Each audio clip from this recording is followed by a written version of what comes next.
देवराज चौहान जब goodwill transport पहुंचा तो शाम के 7 बज रहे थे। गुडविल ट्रांसपोर्ट काफी बड़ी जगह थी। कई ट्रक वहां खड़े थे। भीतर भी खुली जगह में कई ट्रक मौजूद थे, परंतु वहां इक्का दुक्का लोग ही नजर आ रहे थे। ट्रकों की हड़ताल होने की वजह से आवाजाही बिल्कुल भी नहीं थी। बाहरी फाटक पर कोई दरबान भी मौजूद नहीं था। देवराज चौहान ने ट्रक ड्राइवर को रोका। संजय पुरी से कहाँ मिला जा सकता है? पुरी साहब, वो ऊपर उधर कमरे में बने कमरे नजर आ रहे हैं, वो वहां रहते हैं। वहां रहते हैं? हाँ, मैनेजर साहब हैं। रहना फ्री, खाना फ्री, मजे हैं मैनेजर साहब के।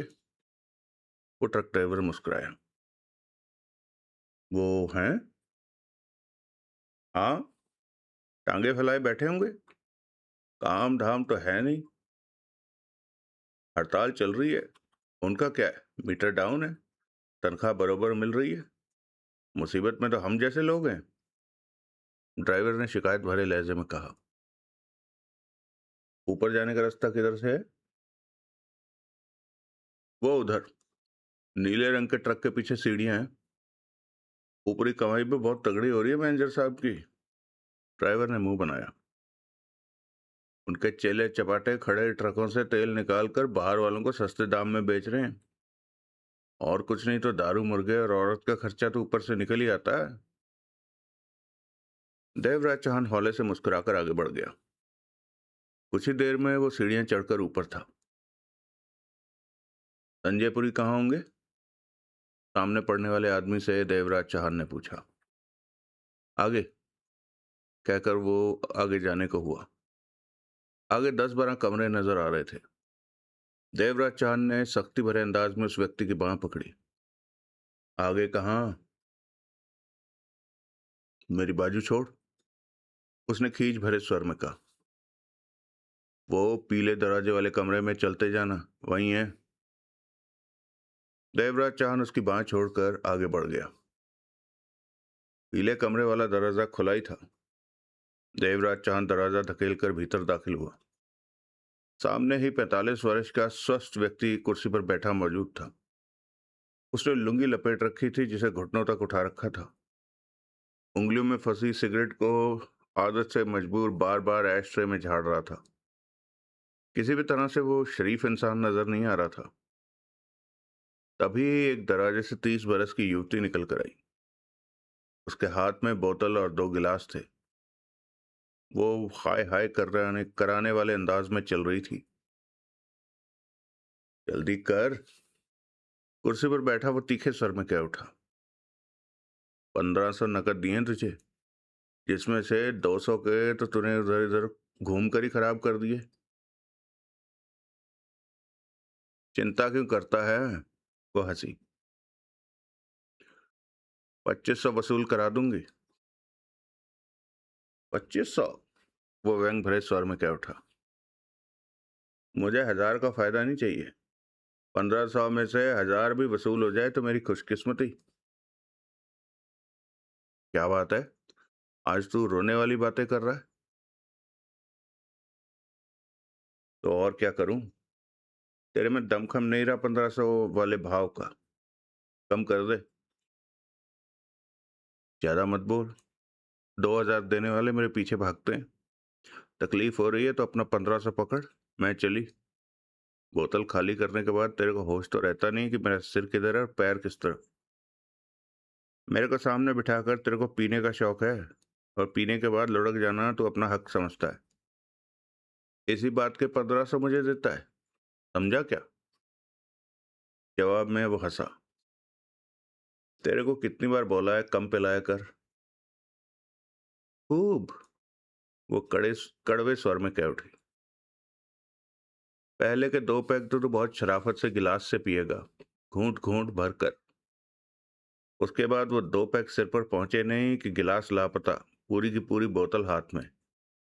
फिर होश आएगा सुबह। वाह अरे मेरे रात की मियाँ, तेरी इसी आदत की वजह से तेरी 2 बीवियां भाग चुकी हैं। एक तो उस ड्राइवर के साथ ही भाग गई जो फिल्मी हीरो की तरह लगता था, और दूसरी, उसकी तो पूछ ही मत। अपने पुराने यार को साथ लेकर आई थी।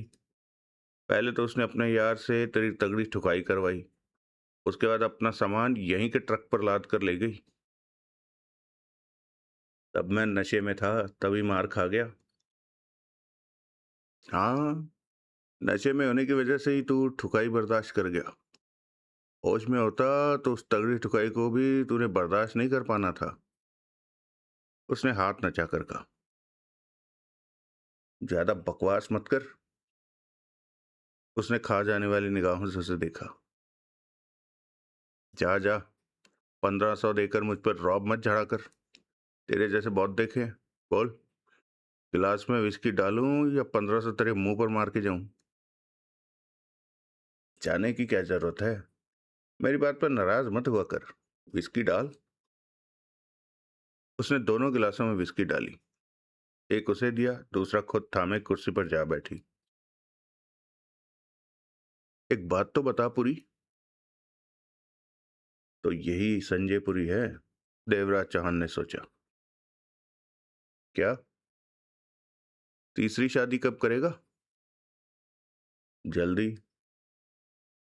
किससे? है एक अपना ट्रक ड्राइवर, उसकी बहन है, गांव में रहती है। वो अपनी बहन की शादी मुझसे करने को राजी है। पूरी दो घूंट भरकर मुस्कुराया। लेकिन वो भागेगी नहीं। क्यों? उसके पंख नहीं है क्या? उसने व्यंग से कहा। वो तभी देवराज चौहान ने सिगरेट सुलगाई। माचिस की तीली की आवाज से दोनों की निगाहें घूमी। किसी अजनबी को दरवाजे पर खड़ा पाकर संजय पुरी की आंखें सिकुड़ी। कौन हो तुम? देवराज चौहान शांत भाव में आगे बढ़ता हुआ बोला। तुझसे बात करनी है। इस वक्त मैं किसी से बात नहीं करता, संजय पुरी ने उखड़े स्वर में कहा। चले जाओ। देवराज चौहान पास पहुंचकर छिटका। मैंने धनराज के बारे में बात करनी है। संजय पुरी चौंका। धनराज? देवराज चौहान उसे देखता रहा। कौन हो तुम? कुछ कहने की अपेक्षा देवराज चौहान ने उस युवती को देखा। देवराज चौहान की आंखों का मतलब समझकर संजय पुरी उस युवती से बोला। तुम दूसरे कमरे में जाओ। देवराज चौहान को घूरती हुई युवती दूसरे कमरे में चली गई। देवराज चौहान युवती वाली कुर्सी पर बैठा और कश लिया। मैंने पूछा है, कौन हो तुम? मेरे बारे में जानने की कोशिश में तुम्हें कुछ नहीं मिलेगा, देवराज चौहान ने सपाट स्वर में कहा। मुझे हर हाल में धनराज से मिलना है, और तुम जानते हो कि धनराज कहाँ है। मैं जानता हूं? हाँ। ये किसने कह दिया तुम्हें? संजय पुरी ने उसे घूरा। मैं उसके बारे में कुछ नहीं जानता। बकवास मत करो। वो तुम्हारा दोस्त है, यहाँ आता रहता है। दोस्त है या आता रहता है तो इसमें क्या हो गया? संजय पुरी ने गिलास खाली कर दिया। मैंने क्या उसका ठेका ले रखा है कि उसका पूरा टाइम टेबल लिख कर रखूं? देवराज चौहान ने रिवॉल्वर निकाली। संजय पुरी के चेहरे पर दहशत उभरी। उसने सूखे होंठों पर जीभ फेरी। अब क्या इरादा है? देवराज चौहान ने उसकी आंखों में झांका। मैं मैं नहीं जानता कि धनराज कहाँ है, संजय पुरी जल्दी से कह उठा। और मैं हर हाल में जानना चाहता हूं कि धनराज कहाँ है, देवराज चौहान ने अपने शब्दों पर जोर देकर कहा। अब ये तो तुम ही बताओगे मुझे कि धनराज से कैसे और कहां मिला जा सकता है। संजय पुरी ने उसके हाथ में दबे रिवॉल्वर पर निगाह मारी, फिर कह उठा। तुम कौन हो? कम से कम मैं पुलिस का आदमी नहीं हूं। इस बारे में फिक्र करने की जरूरत नहीं है, देवराज चौहान ने रिवॉल्वर हिलाकर सख्ती भरे स्वर में कहा। संजय पुरी ने बेचैनी से पहलू बदला और टेबल पर पड़ी विस्की से गिलास भरा। तुम लोगे? नहीं। नाम क्या है तुम्हारा? सुरेंद्र पाल। मिस्टर सुरेंद्र पाल, सच मानो मैं नहीं जानता धनराज कहाँ है। ये तो जानते हो कि जब रिवॉल्वर चलती है तो क्या होता है? तुम मुझे धमकी दे रहे हो? संजय पुरी गुस्सा दिखाना चाहकर भी दिखा नहीं पाया। गोली चलाऊं? मुसीबत में फंसे अंदाज में उसने घूंट भरा। मैंने धनराज को 20 दिन से नहीं देखा। 20 दिन? हाँ, वो 5-7 दिन में चक्कर लगा ही जाता है, लेकिन इस बार 20 दिन हो गए। हम्म। देवराज चांद ने उसे देखते हुए सिर हिलाया। उसका फोन आया? नहीं। लेकिन तुम उसे क्यों तलाश कर रहे हो? और कहाँ कहाँ जाता है धनराज? मैं नहीं जानता। उसके किसी दोस्त को तो जानते होगे। दोस्त? मैं तो सिर्फ एक लड़की के बारे में जानता हूँ जिसे उसने रखा हुआ है। कहाँ रहती है वो? कालिदास मार्ग पर। 101 141 नंबर का मकान है। शीतल नाम है उसका। धनराज उसके पास जाता रहता है? जाता क्या, उसी की गोद में बैठा रहता है। साली है तूफान चीज। देवराज चांद ने घूरा तो उसने फौरन अपने होंठ बंद कर लिए। धनराज रहता कहाँ है? मालूम नहीं। देवराज चांद की आंखें सिकुड़ी। मालूम नहीं? कसम से झूठ नहीं बोल रहा हूं। वो तेरा दोस्त है।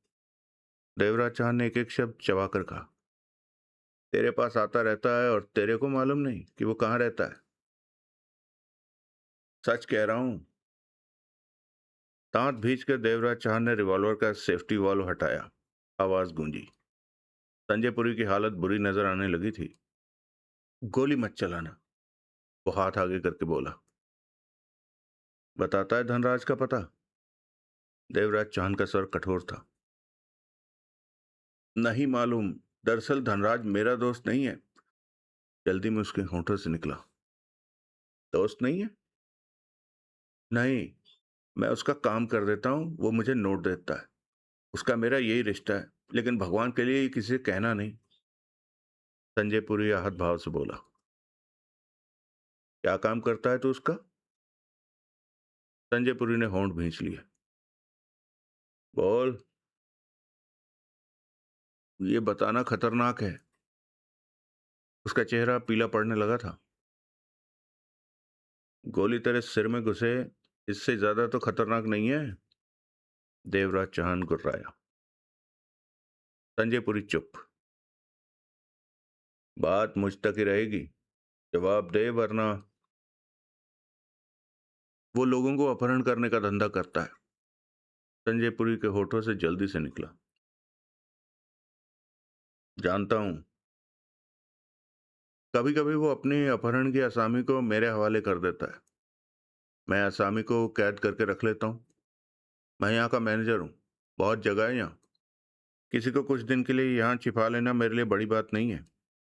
जब उसे फिरौती की रकम मिल जाती है तो उसके कहने पर मैं कैद किए व्यक्ति की आंखों पर पट्टी बांधकर उसे यहाँ से दूर छोड़ देता हूँ। और इस काम के बदले में वो तेरे को रकम देता है। मोटी मोटी रकम। देवराज चांद ने सेफ्टी वॉल्व को ठीक किया। इसे जेब में रख ले, हाथ में क्यों पकड़ रखी है? संजय पुरी ने रूखे स्वर से कहा। 18-20 दिन पहले, देवराज चांद ने कठोर स्वर में कहा, धनराज ने एक लड़की का अपहरण किया था। कहाँ रखा है उसे? मैं नहीं जानता। संजय पुरी जल्दी से बोला। देवराज चांद ने उसकी आंखों में झांका। वो सच बोलता लग रहा था। और अगर मुझे मालूम हुआ कि तेरे को इस बारे में खबर है? मैं नहीं जानता। जानता हुआ तो गोली मार देना। संजय पुरी सूखे स्वर में कह उठा। देवराज चांद उठा, रिवॉल्वर जेब में डाल ली। ये देखकर संजय पुरी ने राहत की सांस ली। देवराज चांद के जाने के बाद संजय पुरी ने जल्दी से गिलास तैयार करके उसे एक ही सांस में समाप्त किया। धीरे धीरे बिगड़ी हालत काबू में आने लगी तो ऊंचे स्वर में बोला, आजा आजा, 1500 में से 1000 का तो वक्त निकल गया, 500 तो मेरे पल्ले पड़ने दे, जल्दी से बाहर आ जा। अगला दृश्य। देवराज चौहान जब कालिदास मार्ग पर पहुंचा तो रात के 10 बज रहे थे। 141 नंबर का मकान तलाश करने में उसे कोई दिक्कत ना आई। वो छोटा सा 3 कमरों का मकान था और भीतर हो रही रोशनी नजर आ रही थी। उस मकान के दोनों तरफ आपस में सटे कई मकान नजर आ रहे थे। देवराज चौहान ने बेल बजाई। भीतर बेल बजने की आवाज बाहर तक आई। दूसरी बार बेल बजाने की जरूरत न पड़ी क्योंकि भीतर से कुछ आहट सी आनी शुरू हो गई थी। फिर कदमों की आवाजें आई। उसके बाद सिटकनी हटी। दरवाजा खुला।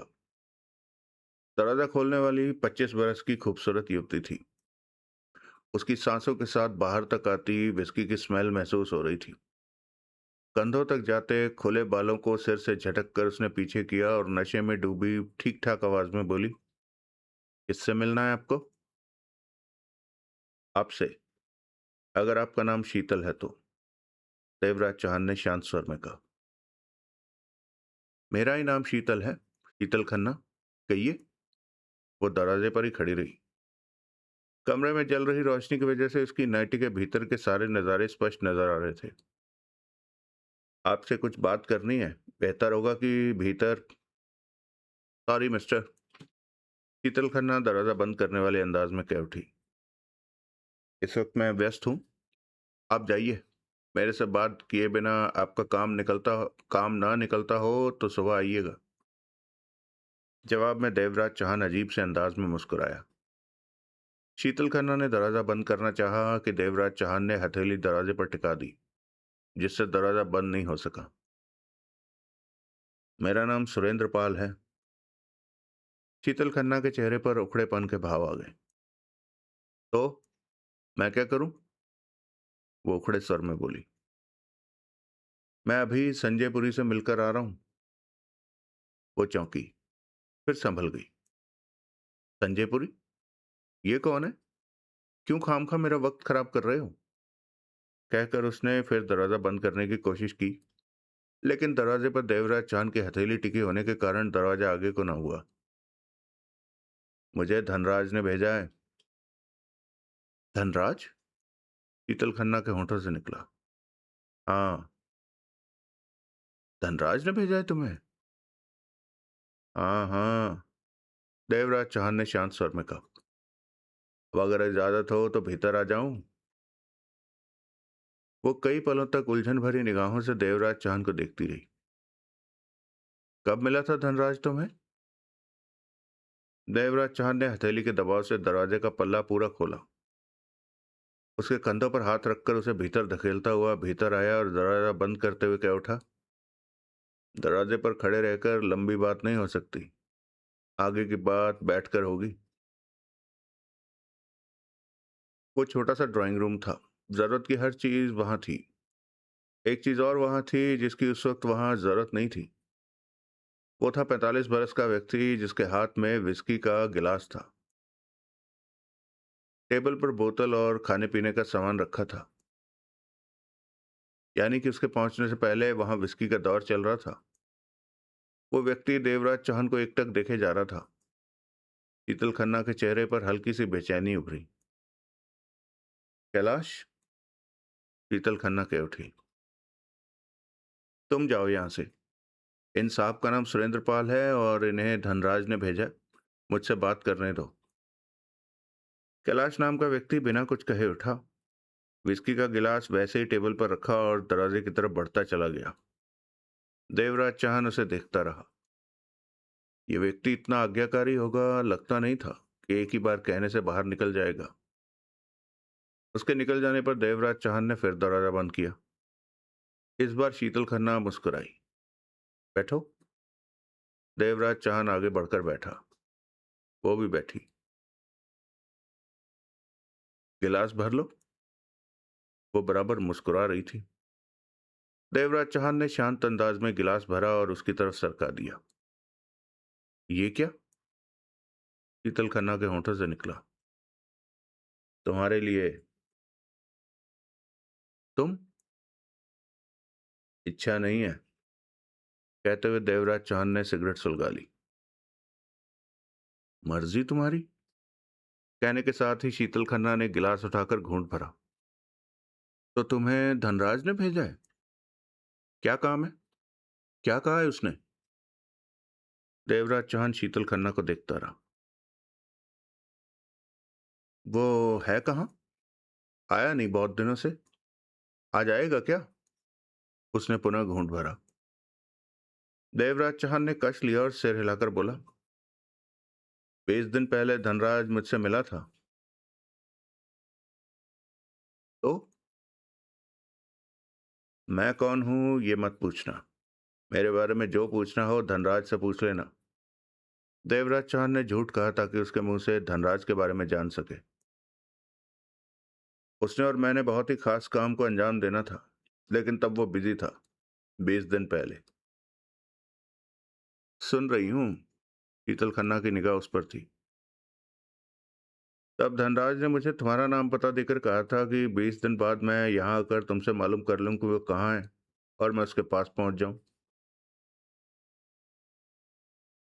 लेकिन मुझे तो धनराज ने इस बारे में कुछ नहीं कहा। भूल गया होगा। अब पूछ लो, मैं कल आ जाता हूं। शीतल खन्ना ने गिलास रख दिया। धनराज से पूछती तो तब, जबकि अगर मुझे मालूम हो कि वो कहाँ है। तुम्हें नहीं मालूम? नहीं, 20 दिन से ही मालूम नहीं कि वो कहाँ है। वैसे वो हर दूसरे से तीसरे दिन आ जाता था। मुझे खुद उसका इंतजार है। मकान का किराया देने का वक्त हुआ है। नया महीना शुरू हुआ है और भी कई जगह पेमेंट करनी है। देवराज चौहान ने उसकी आंखों में देखा। शीतल खन्ना मुस्कुराई, फिर हंसकर बोली, ऐसे क्या देखते हो?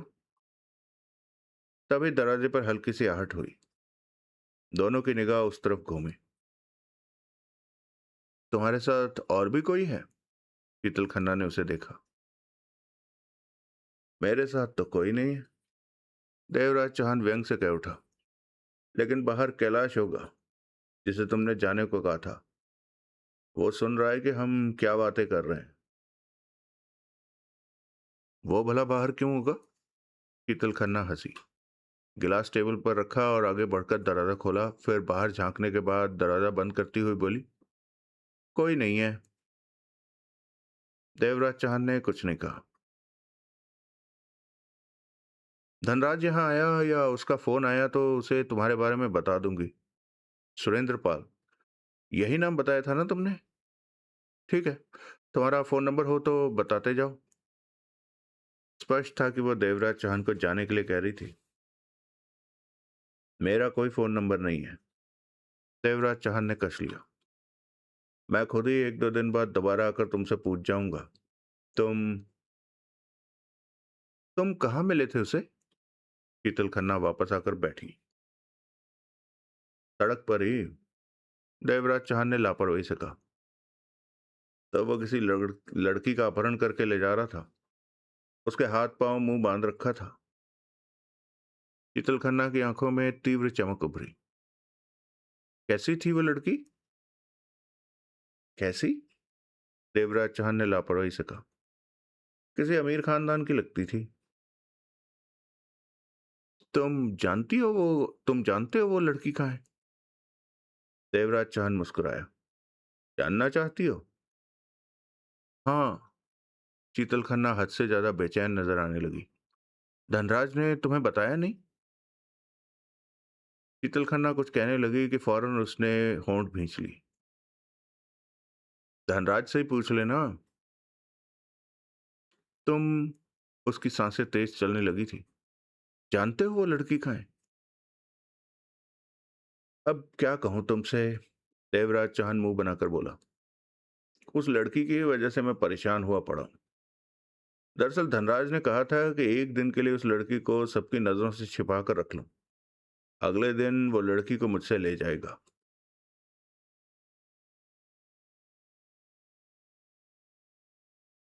यार दोस्त की बात टाली कहाँ जाती है, खास तौर से जब एक ही धंधे में हो तो। मैंने उस लड़की को अपने कब्जे में ले लिया। अब 20 दिन हो गए।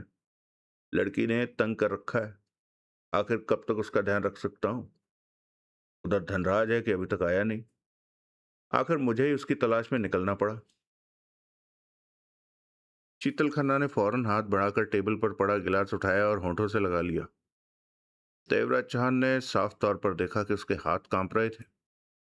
उसने गिलास खाली करके टेबल पर रखा और उल्टे हाथ से मुंह पोंछती हुई बोली, मैं तुम्हारी परेशानी समझ सकती हूँ। शीतल खन्ना ने गहरी सांस ली। धनराज लापरवाही कर जाता है। कई बार समझाया, लेकिन अब उसे कोई क्या कहे। लेकिन तुम्हें चिंता करने की जरूरत नहीं है। उस लड़की को तुम मेरे हवाले कर दो। मैं सब संभाल लूंगी।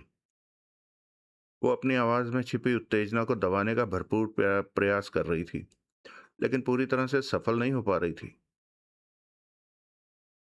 उस लड़की को मैं किसी के हवाले नहीं कर सकता। देवराज चौहान उसकी हालत महसूस कर चुका था। मैं किसी में नहीं आती। मैं तो धनराज की, जो भी हो, वो लड़की मैं किसी के हवाले नहीं कर सकता। सिर्फ धनराज ही उसे ले सकता है। कहने के साथ ही देवराज चौहान उठ खड़ा हुआ। जा रहे हो? वो अचकचाई सी कह उठी। हाँ,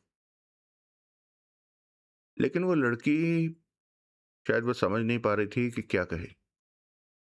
तुम उसे मेरे हवाले क्यों नहीं कर देते? तुम्हारी परेशानी दूर हो जाएगी। मैं संभाल लूंगी उसे। और धनराज आए तो उसे मेरे पास आने को कह देना। तुम हो कहाँ? मैं तुम्हारा पता नहीं जानती। धनराज जानता है? धनराज जानता है। तुम, मैं फिर आऊंगा तुमसे धनराज के बारे में पूछने। कहने के साथ ही देवराज चौहान दरवाजे की तरफ बढ़ गया। शीतल खन्ना ने उसे रोकना चाहा, बुलाना चाहा, परंतु उसके पास ऐसे शब्द नहीं थे कि जिससे वो कह पाती। इस बात से वो अच्छी तरह वाकिफ थी। देवराज चौहान दरवाजा खोलकर बाहर निकल गया। तभी दूसरे कमरे से खतरनाक सा लगने वाला 50 वर्षीय व्यक्ति वहां आ पहुंचा। उसे देखते ही शीतल खन्ना बदहवास सी कह उठी, वो वो उसके पास जो अभी आया था, वो लड़की उसके पास है। उसने बेहद शांत ढंग से सिर हिलाया और सिगरेट सुलगाने लगा। तुम मेरी बात सुनकर भी आराम से खड़े हो जगदीश लाल? शीतल खन्ना खींच कर कह उठी। वो निकल जाएगा। लड़की उसके पास है। बेवकूफ। वो, तुम दोनों की बातें सुन चुका हूं। उसने कस लिया। तो फिर उसे पकड़ो। वो इतना सीधा नहीं लगा मुझे कि उसके गले में पट्टा डालकर बिठा लिया जाए। कहते हुए उसने शीतल की कमर में बांह डाली। लेकिन मैंने उसका इंतजाम कर दिया है। इंतजाम? कैसे? कैलाश बाहर था। मैंने उस कमरे की खिड़की से उसे इशारा करके कह दिया था कि भीतर वाला जब बाहर निकले तो पीछे पीछा करके उसका ठिकाना मालूम करे। कहने के साथ ही जगदीश लाल हंसा। उसके बाद क्या दिक्कत है? ठिकाना मालूम होते ही 10 आदमी जाएंगे और गर्दन से पकड़कर ले आएंगे। शीतल खन्ना ने चैन की सांस ली। तुम वास्तव में समझदार हो। उसके चेहरे पर छाया तनाव हट चुका था। वो मुस्कुराई। ऊपर वाले ने उसे हमारे पास भेज दिया, वरना हम तो उस लड़की को लेकर परेशान थे। सब ठीक हो जाएगा। कैलाश के वापस आते ही मैं उस व्यक्ति का इंतजाम कर दूंगा। 2-4 घंटों में वो हमारे कब्जे में होगा और बताएगा कि लड़की को उसने कहाँ रखा है। जल्दी से पैक तैयार करो। कैलाश आ गया तो गाड़ी दौड़ने से पहले ही रुक जाएगी। अगला दृश्य। देवराज चौहान बाहर निकला। दोनों हाथ जेबों में डाले शांत ढंग से उसने आसपास नजर मारी, लेकिन वो आदमी कहीं नजर नहीं आया जिसे शीतल खन्ना ने बाहर जाने को कहा था। फिर वह सामने खड़ी अपनी कार की तरफ बढ़ गया। कार में बैठा, दरवाजा बंद किया। ठीक उसी पल देवराज चौहान की आंखें सिकुड़ी। दूसरे ही पल होंठों पर जहरीली मुस्कान थिरक उठी। उसने कार स्टार्ट की और आगे बढ़ा दी। हर तरफ रात का अंधेरा फैला हुआ था। ट्रैफिक अपनी रफ्तार पर था। देवराज चौहान की कार भी भीड़ में शामिल होकर ट्रैफिक का रूप ले चुकी थी। 15 मिनट के बाद कार ट्रैफिक की दौड़ से अलग होकर सुनसान सड़क पर आ गई। इस सड़क से ना के बराबर ही ट्रैफिक निकलता था। ये टूटी फूटी और गड्ढों से भरी अंधेरी सड़क थी। सिर्फ एक ही स्ट्रीट लाइट सड़क पर ठीक ठाक थी। देवराज चौहान ने उसी लाइट के नीचे कार रोकी और इंजन बंद किया। वहां हर तरफ सन्नाटा नजर आ रहा था। देवराज चौहान ने सिगरेट सुलगाई और दरवाजा खोलकर बाहर निकला। फिर डिग्गी के पास पहुंचा। जेब से रिवॉल्वर निकाली और नाल से डिग्गी डिग्गी ठकठकाकर होंठ सिकोड़े और बोला, बाहर निकलो। अगले ही पल डिग्गी में हलचल हुई, परंतु वो बाहर नहीं निकला। बाहर निकलो। देवराज चौहान ने पुनः डिग्गी ठिकठिकाकर सख्त स्वर में कहा। नहीं निकले तो मैं डिग्गी पर बम लगा दूंगा, फिर तुम्हारी बुरी मौत होगी। तभी डिग्गी खुलने की आहट हुई।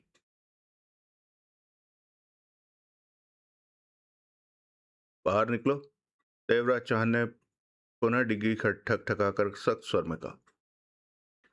खाली हाथ बाहर निकलना, मेरे हाथ में रिवॉल्वर है। देवराज चौहान ने कहा। हड़बड़ाया सा कैलाश शर्मा बाहर निकला। उसने हाथ में रिवॉल्वर थमी देखी। देवराज चौहान की कठोर निगाह उस पर थी। हथियार है तुम्हारे पास? कहते हुए देवराज चौहान ने रिवॉल्वर वाला हाथ सीधा किया। है। उसके उसने सूखे होंठों पर जीभ फेरी। उसे बाहर निकालो और दूर फेंक दो। देवराज चौहान की आवाज एकाएक वहशी हो उठी। उसका रिवॉल्वर वाला हाथ उठा ही रहा उसकी तरफ। कैलाश शर्मा ने घबराई निगाहों से उसके हाथ में दबी रिवॉल्वर को, फिर उसके चेहरे पर छाए भावों को देखा। उसके बाद जेब से रिवॉल्वर निकाली और दूर फेंक दी। उसे घूरते हुए देवराज चौहान ने रिवॉल्वर जेब में डाल ली। शीतल खन्ना ने तुम्हारा नाम कैलाश लिया था। वो चुप। तो तुम उसके साथी हो? उसने सूखे होंठों पर जीभ फेरी। किसके कहने पर मेरा पीछा कर रहे हो? देवराज चौहान की आवाज सख्ती थी, पर वो नहीं बोला। बस बार बार उसके हाथ में दबी रिवॉल्वर को देखे जा रहा था। जवाब दो। देवराज चौहान की आवाज दरिंदगी से भर उठी। उसने होंठ भींच लिए। तुम ये जानने के लिए मेरे पीछे लगे कि मैं कहाँ रहता हूँ, मेरा ठिकाना कहाँ है, ताकि तुम लोग उस लड़की को मेरे पास से निकाल कर अपने कब्जे में कर सको? देवराज चौहान ने एक एक शब्द चबाकर जान लेने वाले अंदाज में कहा। वो देखता रहा देवराज चौहान को। अगले ही पल देवराज चौहान ने जेब से रिवॉल्वर पुनः अपने हाथ में ले ली। ये देखते ही उसकी आंखों में मौजूद दहशत में बढ़ोतरी हो गई। चक्कर क्या है? कैसा चक्कर? उसके होंठों से सूखा सा स्वर निकला। तुम लोग उस लड़की को क्यों पाना चाहते हो? मैं नहीं जानता। तो कौन जानता है? वो वो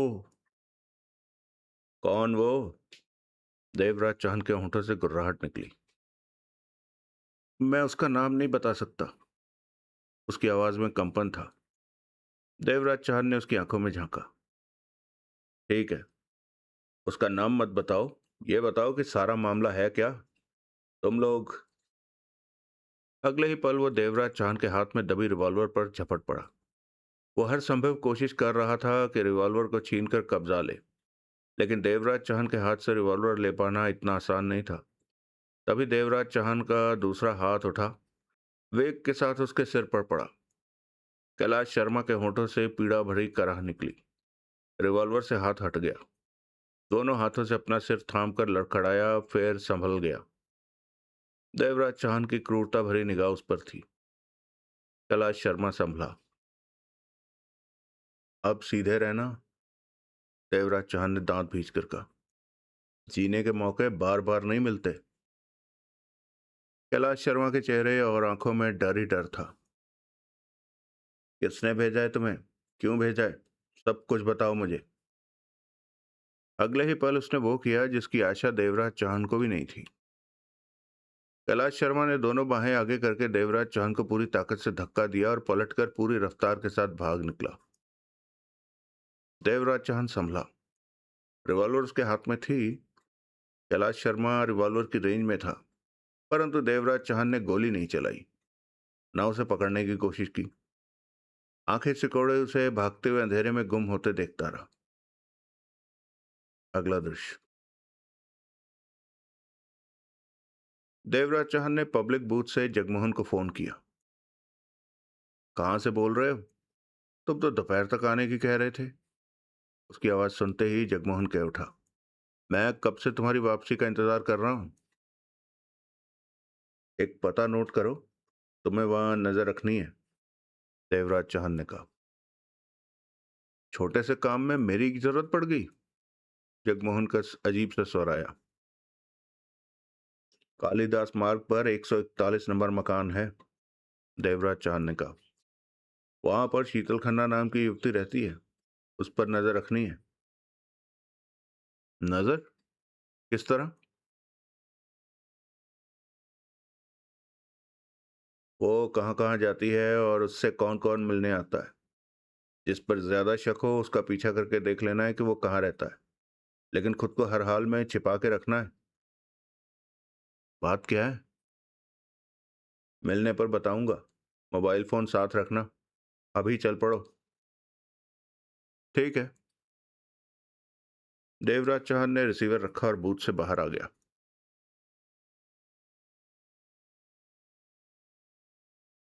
अगला दृश्य। रात के 9:30 बज रहे थे। कार के पास पहुंचकर देवराज चौहान ने सिगरेट सुलगाई, फिर भीतर बैठते हुए कार आगे बढ़ा दी। देवराज चौहान फिर उसी बार एंड रेस्टोरेंट में पहुंचा जहां वो शाम को गया था, जहां से उसे शीतल खन्ना के बारे में पता चला था, जहां धनराज अक्सर आया आता जाता रहता था। इसलिए उसे पूरा विश्वास था कि उसके बारे में वहां से ही कोई खोज खबर मिलेगी। रेस्टोरेंट के बाहर हॉल में इस वक्त बहुत ज्यादा भीड़ थी। लगभग सारी टेबलें फुल थी। अजीब सी दुनिया बसी थी वहां। भीतर प्रवेश करने के बाद देवराज चौहान ने ठिठकते हुए और सिगरेट सुलगाते हुए हर तरफ नजर मारी। निगाहों में सोच थी कि धनराज के बारे में किससे पता करे। कुछ पल वहीं खड़ा कश लेता रहा, फिर इसी नतीजे पर पहुंचा कि यहाँ के रेस्टोरेंट के स्टाफ से ही धनराज के बारे में मालूम किया जा सकता है।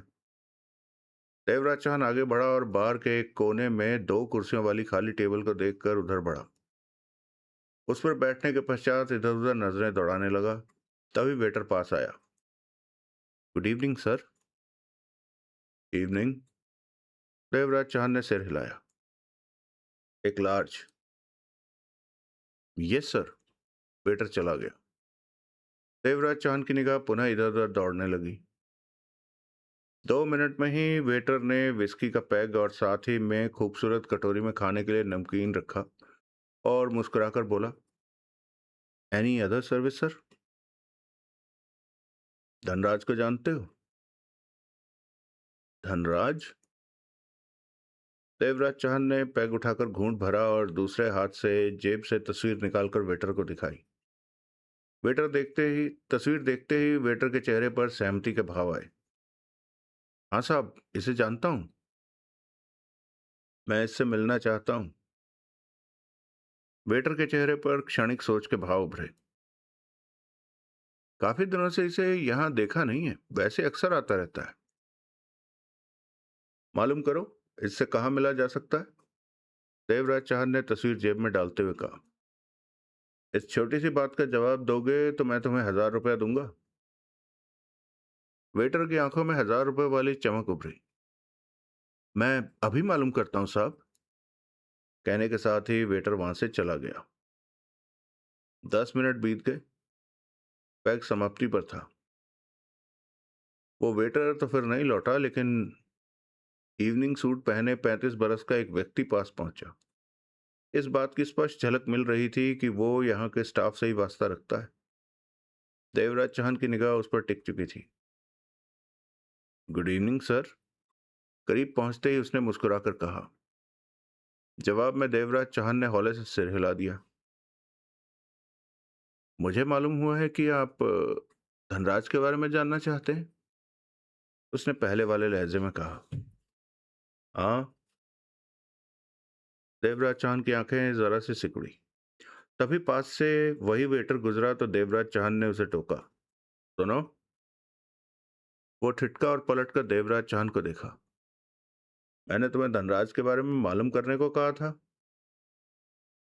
Yes sir. कहते हुए उसने पास खड़े व्यक्ति पर नजर मारकर कहा, लेकिन मैनेजर साहब कहने लगे कि आपसे बात कर लेंगे। ये यहाँ के मैनेजर हैं? जी हाँ। कहने के साथ ही वेटर वहां से चला गया। देवराज चांद ने उस व्यक्ति को देखा। इस बार वो खुलकर मुस्कुराया। मेरा नाम राजन तिवारी है।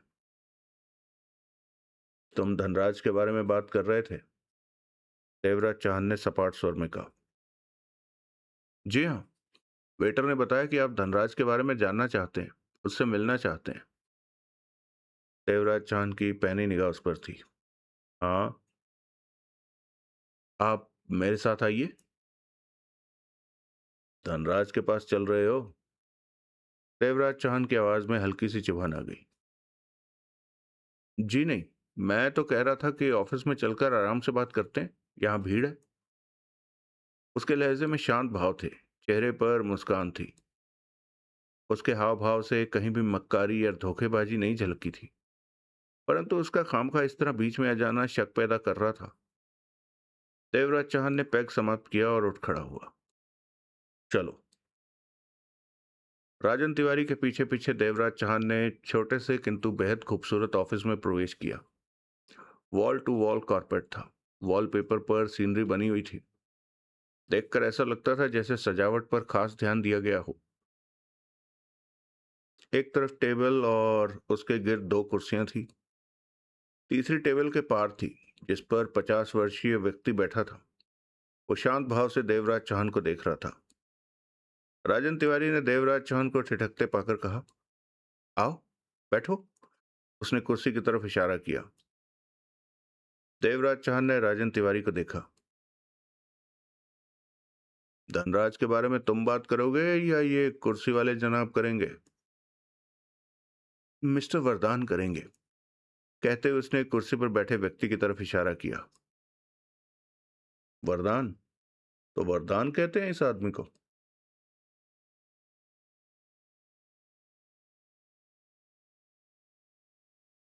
लेकिन वो तो धनराज के बारे में पूछ रहा है।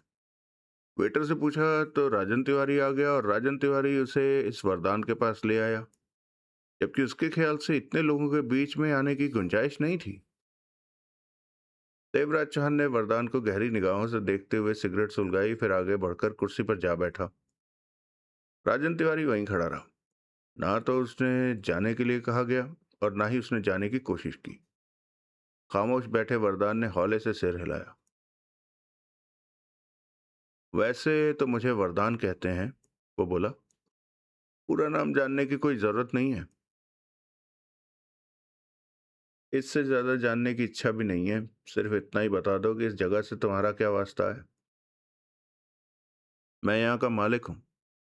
कहते हुए वो उंगली में फंसी पड़ी सोने की अंगूठी घुमाने लगा। देवराज चांद ने कश लिया। कई पलों तक खामोशी रही। फिर वरदान ही बोला, तुम धनराज को कैसे जानते हो? मैं नहीं जानता उसे। देवराज चांद ने शांत स्वर में कहा। तो उसे ढूंढते क्यों फिर रहे हो? काम है। क्या? तुम्हें बताने की जरूरत नहीं समझता। जवाब में वरदान हौले से सिर हिलाकर कह उठा। लेकिन मैं तुम्हें यह बताने की बहुत जरूरत समझता हूं कि धनराज की तलाश मत करो। उसे भूल जाओ। उसकी आवाज में गंभीरता थी। यह ठीक है कि वो मेरे बार में अक्सर आया करता था, लेकिन अब मैं नहीं चाहता कि कोई उसे यहां आकर तलाश करता फिरे। देवराज चांद की निगाह एकटक उसके चेहरे पर जा टिकी। तुम मुझे यहां आने को मना कर रहे हो या धनराज की तलाश के लिए मना कर रहे हो? तुम्हारे यहां आने पर मुझे कोई एतराज नहीं। वरदान ने देवराज चांद की आंखों में झांका। मतलब कि यहां आकर धनराज की पूछताछ करूं, ये तुम्हें पसंद नहीं? हाँ, वरदान बोला। मेरी मानो तो यहां से बाहर भी धनराज को ढूंढना छोड़ ही दो। क्यों? क्यों के चक्कर में मत पड़ो। देवराज चांद की आंखें सिकुड़ी। धनराज है कहाँ? मुझे क्या मालूम। फिर तुम इस मामले में इतनी दिलचस्पी क्यों ले रहे हो? मैं कोई दिलचस्पी नहीं ले रहा। वरदान की आवाज तीखी हो गई। मैं तुम्हें समझा रहा हूं कि तुम जिस रास्ते पर चलने की कोशिश कर रहे हो वो तुम्हारे लिए ठीक नहीं है। देवराज चांद मुस्कुराया। तो तुम इसी तरह लोगों को मुफ्त सलाह देते रहते हो? क्या मतलब? मेरे साथ सीधे सीधे बात करो वरदान। देवराज चांद शब्दों पर जोर देकर बोला। मैं धनराज मैं धनराज की तलाश ना करूं, उसके बारे में पूछताछ ना करूं, ये तुम चाहते हो। और क्यों चाहते हो? इसके जवाब में तुम ऐसे बन जाते हो जैसे धनराज से तुम्हारा वास्ता ही ना हो। मेरा उससे कोई वास्ता नहीं है, वरदान ने होंठ भींच कर कहा। तुम्हारा धनराज की तलाश से सख्त वास्ता है।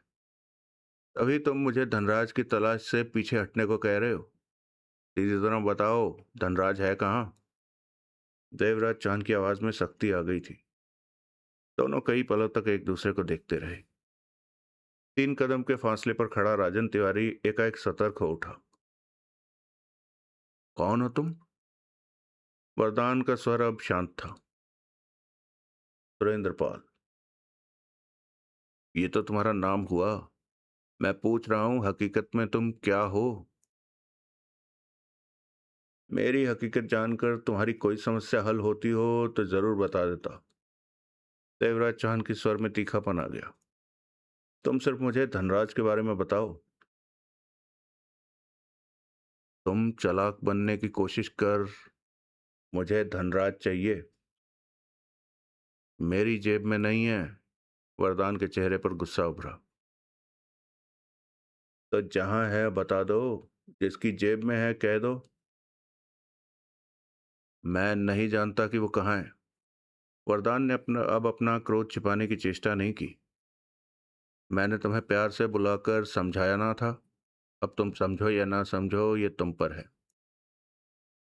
उखड़े तीखे अंदाज में देवराज चाहन वरदान को देखता रहा। अगर तुम ये बता दो कि तुम्हें किस सिलसिले में धनराज की जरूरत है तो शायद मैं तुम्हारे किसी काम आ सकूं। लेकिन ये जान लो कि मैं धनराज का अता पता ठिकाना नहीं जानता। एकाएक देवराज चाहन मुस्कुराया। वरदान ने उसे घूरा। मैं तुमसे फिर मिलूंगा वरदान। देवराज चाहन उठ खड़ा हुआ। मैं समझा नहीं। वरदान के माथे पर बल उभरे। अगली मुलाकात में समझाऊंगा। इसके साथ ही देवराज चाहन ने राजन तिवारी पर निगाह मारी और आगे बढ़कर दरवाजा खोलते हुए बाहर निकलता चला गया। वरदान और राजन तिवारी की नजरें मिली। कई पलों तक उनके बीच चुप्पी रही। मुझे नहीं लगता कि ये मानेगा, वरदान बोला। मेरा भी यही ख्याल है। राजन तिवारी आगे बढ़ा और कुर्सी पर बैठ गया। सुरेंद्र पाल इसका असली नाम भी नहीं है। आप ठीक कह रहे हैं। वो धनराज को क्यों तलाश कर रहा है इस बारे में भी उसने मुंह नहीं खोला। देर सवेर में मालूम तो हो जाएगा। इस सुरेंद्र पाल की तरफ से सतर्क रहना, वरदान ने गंभीर स्वर में कहा। अब तुम जाओ, रात होती जा रही है। राजन तिवारी उठा और फौरन बाहर निकल गया। वरदान ने सिगरेट सुलगाई और सोच भरे अंदाज में कश लेने लगा।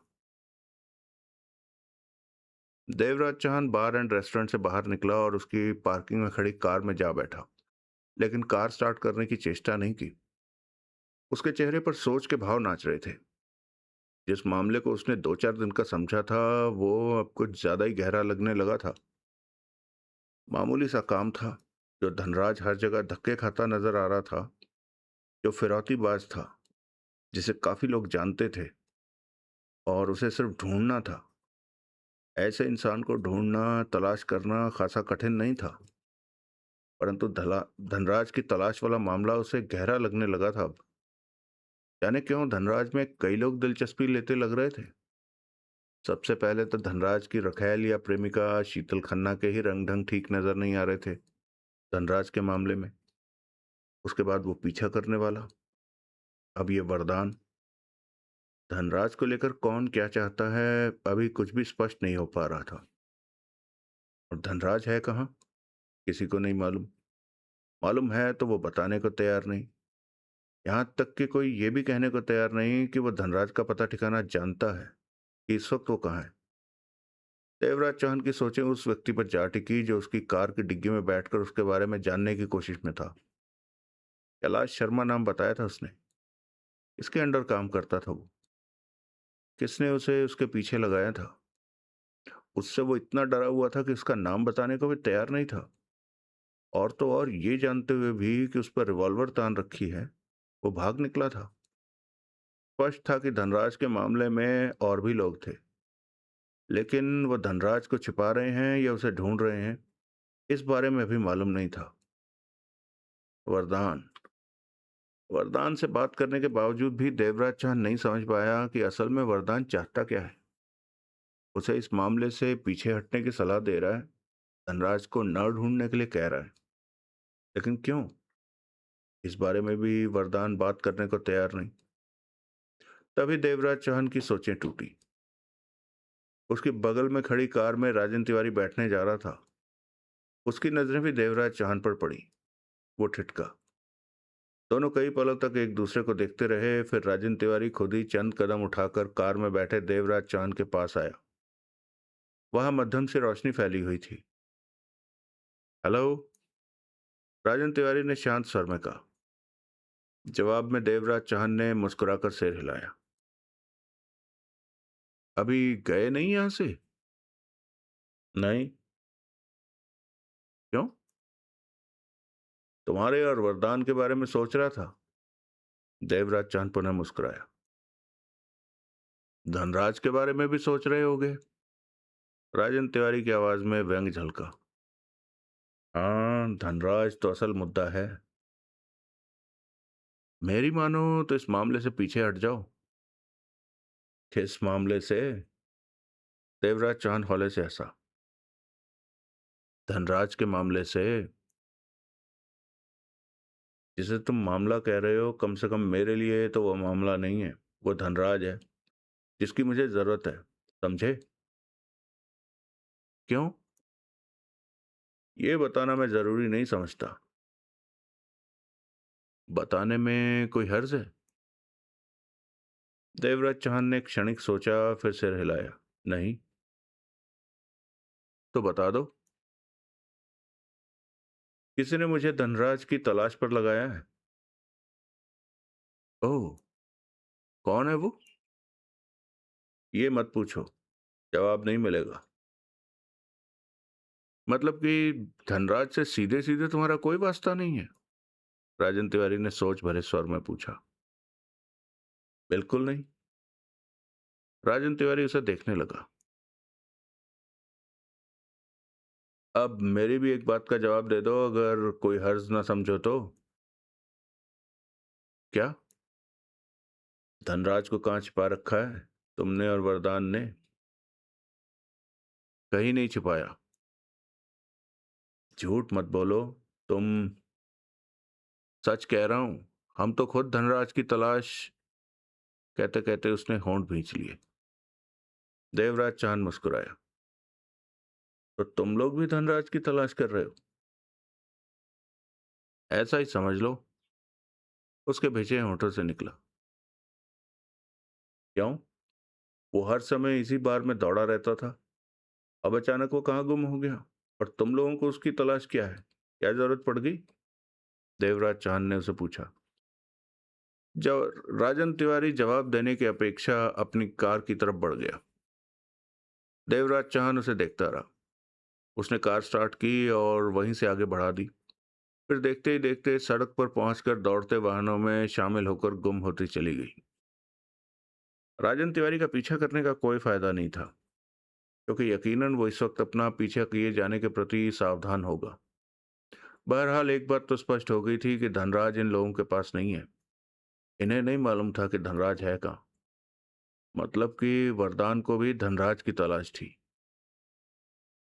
देवराज चौहान वापस कालिदास मार्ग पहुंचा तो रात के 12:30 बज रहे थे। शीतल खन्ना के मकान के पास कार रोककर उसने हर तरफ नजरें दौड़ाई। स्ट्रीट लाइटों की मध्यम से रोशनी वहां फैली हुई थी। कुछ दूरी पर घने पेड़ के नीचे उसे कार खड़ी दिखाई दी। एक ही निगाह में उसने पहचाना कि वह जगमोहन की कार है। देवराज चौहान बाहर निकला और शीतल खन्ना के मकान पर नजर मारता हुआ जगमोहन की कार की तरफ बढ़ गया। देवराज चौहान के कार के पास पहुंचते ही कार का दरवाजा खुला। सावधानीवश देवराज चौहान ने कार के भीतर निगाह मारी, फिर खुले दरवाजे से भीतर प्रवेश करके दरवाजा बंद किया। इस वक्त यहाँ कैसे? जगमोहन ने पूछा। यूं ही फुर्सत मिली तो यहाँ का फेरा मारने आ गया। शीतल खन्ना का क्या रहा? देवराज चौहान ने पूछा। कुछ नहीं, जगमोहन बोला। यहाँ पहुंचकर चेक किया तो शीतल खन्ना अपने घर पर नहीं थी। नहीं थी? नहीं। जब मैंने तुम्हें फोन किया था तब तो थी, उसके बाद निकल गई होगी। देवराज चौहान ने सोच भरे स्वर में कहा। यही हुआ होगा, जगमोहन ने सिर हिलाया। देवराज चौहान ने सिगरेट सुलगाई तो रोशनी में पल भर के लिए दोनों के चेहरे चमके। धनराज की कोई खबर मिली? जगमोहन ने पूछा। धनराज की तो नहीं, लेकिन बाकी काफी खबरें मिली। देवराज चौहान मुस्कुराया। कैसी खबरें? धनराज के फेर में काफी लोग हैं। क्या मतलब? धनराज की खास रखैल को धनराज से ज्यादा उस युवती में दिलचस्पी है जिसका अपहरण धनराज ने किया है।